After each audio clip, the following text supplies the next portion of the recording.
नमस्कार दोस्तों। माधुरी दीक्षित, तृप्ति डिमरी और धरना दुर्गा की फिल्म माँ बहन आ चुकी है नेटफ्लिक्स पर। और कल मैंने रात को इस फिल्म को देखा और मैं आपसे कहूं कि मज़ा आया। और इस फिल्म को देखा जा सकता है, बल्कि देखा जाना चाहिए। फिल्म देखते हुए और फिल्म देखने के बाद भी ये सवाल पैदा होता है कि जब ओटीटी प्लेटफॉर्म ऐसी फिल्म को कमीशन कर सकते हैं, ऐसी फिल्म को बनवा सकते हैं, उन्होंने बनाई है ये फिल्म, उनकी तरफ से निश्चित रूप से ये पूरा प्रोजेक्ट अप्रूवल हुआ और उसके बाद फिल्म बनी है। तो जब वो बना सकता है तो बॉलीवुड के जो सो कॉल्ड बड़े बड़े प्रोड्यूसर हैं, बड़े बड़े स्टूडियो हैं, यशराज फिल्म्स, धर्मा, नाडियाडवाला, टी सीरीज़, ये जो बड़े बड़े लोग हैं, ये क्यों नहीं ऐसी फिल्में बनाते जो देखते हुए आपको बिल्कुल फील होता है कि ये विशुद्ध भारतीय है, विशुद्ध हिंदी पट्टी की कहानी है, हिंदी के दर्शकों की कहानी है। न इसमें थ्रिल की कमी है, न इसमें कॉमेडी की कमी है, न इसमें रोमांस की कमी है। म्यूज़िक भी भरपूर है इसमें और माधुरी जैसी स्टार भी है। तो जब ये फिल्में ओटीटी बना सकते हैं तो हमारे प्रोड्यूसर क्यों नहीं बना सकते? तो निश्चित रूप से बात यह है कि सबसे पहले तो समझ नहीं है। उन्हें ये लगता है कि बस बड़े सितारों के साथ में फिल्में बनाई जाए और 200-200, 300-300 करोड़, जो कि आए दिन आजकल बजट बढ़ रहा है, वो फिल्में बनाई जाए और एकदम हज़ारों करोड़ में नोट छापे जाएँ। तो कुल मिला के जो है सिनेमा से कोई लेना देना नहीं है, बिज़नेस करना है। तो खैर हम आते हैं, बात इस पर करते हैं कि ये जो डार्क कॉमेडी है कैसी है। जैसे मैंने शुरू में कहा, इंटरेस्टिंग है, मगर इसकी कहानी क्या है? सिंगल मदर की कहानी है। एक माँ है, उसकी 2 बेटियां हैं, वो अपनी बेटियों को पाल पोस के बड़ा कर चुकी है। पूरा नॉर्थ इंडियन सेटअप है। अब अगर एक महिला अपनी 2 बेटियों के साथ रहती है, अकेली रहती है, उन्हें पाल पोस के बड़ा कर रही है, तो ये सोसाइटी उसको किस नज़र से देखेगी? डायन, तो बार बार ये शब्द जो है फिल्म में आता है। रेखा का देखा, इस तरह का दीवार पे लिखा हुआ है, डायन। और माँ बस नहीं, उनकी बेटियों को भी जो है इस तरह से देखा जा रहा है, डायन की तरह से। और यही मानती है पूरी कॉलोनी, पूरा मोहल्ला, कि भाई क्योंकि ये महिला अकेली है और इसकी 2 जो बेटियां जवान हो रही हैं, जवान हो चुकी हैं, तो उन्हें लगता है बस ये हमारे परिवार के जो तमाम मर्द हैं, बेटे हैं, भाई हैं, पिता हैं, बस ये उन पर डोरे डाल रही हैं, पति हैं, उन्हें फंसा रही है। इनके अलावा इनके पास और कोई काम नहीं है। तो ये जो एक सोसाइटी का नज़रिया है, इसी डार्क साइड को लेकर ये चलती है और ह्यूमर के साथ हमारे सामने आती है। माधुरी दीक्षित एकदम अनकन्वेंशनल है। एक शराब की दुकान में काम करती है। अब वो शराब की दुकान में काम करती है तो वो भी एक बड़ा नेगेटिव पॉइंट होता है। कहानी में यह है कि भाई क्योंकि वो जिस घर में ब्याह कर आई थी, उसका पति जो है वो गुजर चुका है। अब कॉमेडी इसमें बहुत सारी है, मैं आपको बहुत सारी डिटेल नहीं बताऊंगा, मैं आपको सिर्फ एक स्टोरी लाइन बता रहा हूँ। पति गुजर गया, एक बेटी हुई थी, लेकिन उसके गुजरने के कुछ साल बाद जो रेखा का कैरेक्टर है माधुरी का, वो दूसरी बार भी माँ बनी, उसने एक बेटी को जन्म दिया। तो वो सवालिया निशान है। आपस में जब दोनों बहनें घर में होती हैं तो वो भी इस बात को लेकर लड़ रही होती हैं, मेरे बाप के बारे में कुछ नहीं कहना।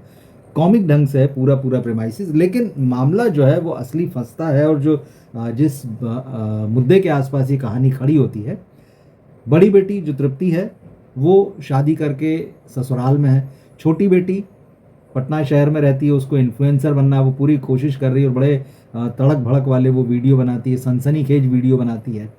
अचानक इन दोनों के पास रात को माँ का फ़ोन पहुँचता है कि भाई गुप्ता जी मर गए हैं। अब गुप्ता जी पड़ोसी हैं इनके, गुप्ता जी मर गए तो ठीक है, लेकिन मुद्दा ये है कि गुप्ता जी इनके घर में मरे हैं।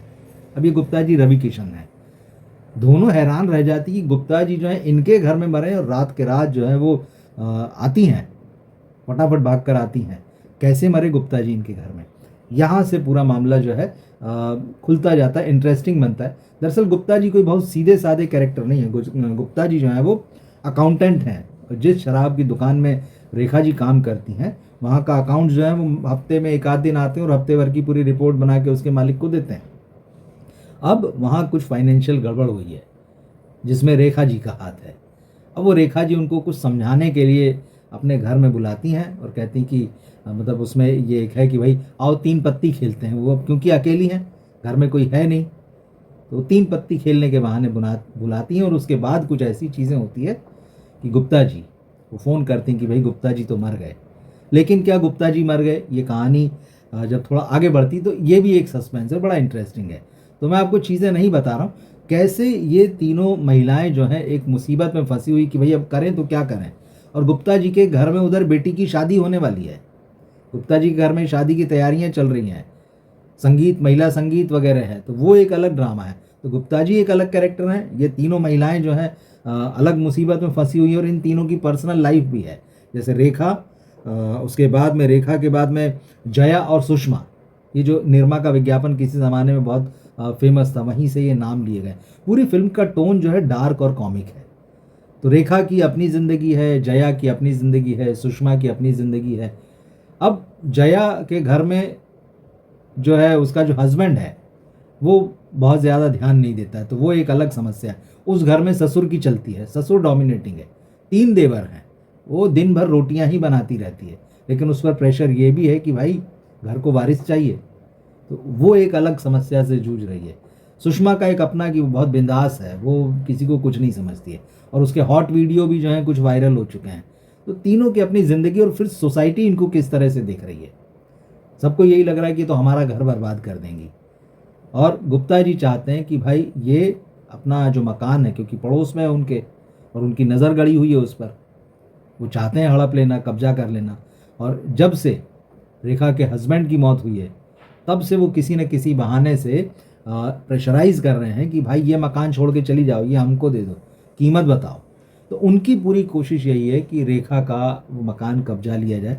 वो सिचुएशन आती भी है, ऐसा नहीं है। जिस तरह से ये ड्रामा अनफोल्ड होता है बहुत मज़ेदार है। और बहुत जो किसी ज़माने में जो टीवी पर न्यूज़ चैनल पर जो सनसनी आया करता था आपको, श्रीवर्धन त्रिवेदी, वो इस कहानी में बड़े इम्पोर्टेंट रोल की तरह आते हैं, और वो उसी अंदाज में इस कहानी को आगे बढ़ा रहे होते हैं। तो ये सनसनी जो है, खबरदार नाम से जो है चल रहा होता है, क्या है पूरा मामला, तो एक पूरी सनसनी की तरह ये फिल्म चलती है, खबरदार करती हुई चलती है। सोसाइटी किस तरह से सिंगल मदर को देखती है, उसके घर में जो 2 जवान बेटियां हैं किस तरह से देखती हैं। तो ये पूरा एक, आप कह सकते हैं कि जो नॉर्थ इंडिया में एक जो माइंडसेट है, उसको लेकर ये पूरी फिल्म आगे बढ़ती है। जैसे मैंने कहा, शराब की दुकान पर एक महिला का काम करना, ये बहुत ही, दोनों लड़कियों के बाप अलग अलग हैं।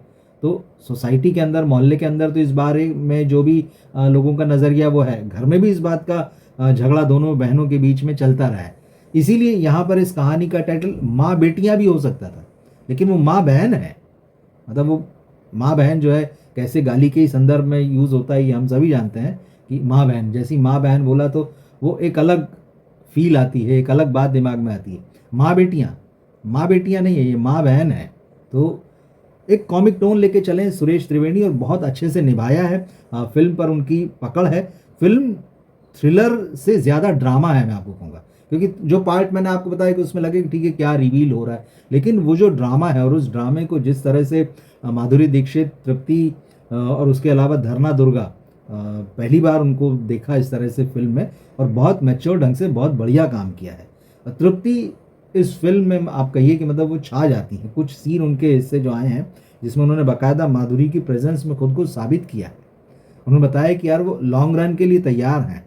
और माधुरी मतलब बहुत समय के बाद वो एकदम फॉर्म में नज़र आती हैं, और मतलब इस उम्र में भी अगर उनको सही रोल मिलते हैं तो बताती हैं कि भाई उम्र से कोई एक्टर का वास्ता नहीं है, एज अप्रोप्रिएट रोल मिलना चाहिए। माधुरी दीक्षित को जो हम लोग 90s से देख रहे हैं, तो क्या उस समय कल्पना की थी कि मतलब तृप्ति और धरना जैसी यंग एक्ट्रेसेस की माँ के रूप में उनको देखेंगे? लेकिन वो यहाँ कहानी को लीड करती ज़बरदस्त ढंग से, और इन तीनों का काम इतना ज़बरदस्त है कि मैं कहूँगा कि रवि किशन बेहतरीन एक्टर होते हुए भी दब जाते हैं। हालांकि उनकी ट्रेजेडी इस रोल में यह है कि आखिरी आधे घंटे से पहले तो उनके हिस्से डायलॉग ही नहीं है। अभी मैं क्या बोलूँ, मैं आपको चीज़ें खोलना नहीं चाहता हूँ, लेकिन फिर भी उन्होंने अपना रोल अच्छे से निभाया है। एक चीज़ मैं यहाँ पर कहना चाहूँगा कि इस तरह की कहानियाँ जो बॉलीवुड में बहुत रेयर, मतलब आप देखेंगे आपको लगेगा ही नहीं कि आप एक बॉलीवुड फिल्म देख रहे हैं। और इस फिल्म को देखते हुए मुझे ये भी शक हुआ, मतलब मेरा संदेह जो है वो गलत भी होना ही चाहिए, मैं तो कहूँगा। आपको भरोसा नहीं होता कि अच्छा हिंदी सिनेमा भी ऐसी कहानी बना सकता है, क्योंकि इस फिल्म का जो पूरा फील है, इस फिल्म की जो पूरी टोन नज़र आती कहानी की, वो आपको हिंदी की नहीं लगती है। वो आपको ऐसा लगता है आप कोई लैटिन अमेरिकी, स्पेनिश या फ्रेंच कहानी देख रहे हैं। वहाँ ऐसा सिनेमा बनता है, इस तरह का डार्क, इस तरह का थ्रिलर, और उसमें कॉमेडी चल रही है और परफॉर्मेंस चल रहा है, ड्रामा चल रहा है। वो थ्रिलर मतलब वो जासूसी वाला थ्रिलर यहाँ पर नहीं है। वो वाला सस्पेंस नहीं, यहाँ ड्रामा है, यहाँ जो एक्टर परफॉर्म कर रहे हैं, तो हिंदी में बहुत रेयर देखने मिलता है। और मुझे ये भी संदेह है कि मतलब ऐसा तो नहीं कि, क्योंकि आजकल नेटफ्लिक्स जो है वो बॉलीवुड के भरोसे नहीं रहा। शुरुआत के दिन जो है कोरोना वाले बीत गए कि आप अपनी बनाई फिल्म ले आओ, कूड़ा कचरा ले आओ, हम खरीद लेंगे, रिलीज़ कर देंगे, नहीं। अब वो कमीशन कर रहा है कि अब हम आपको बताएंगे क्या बनाना है।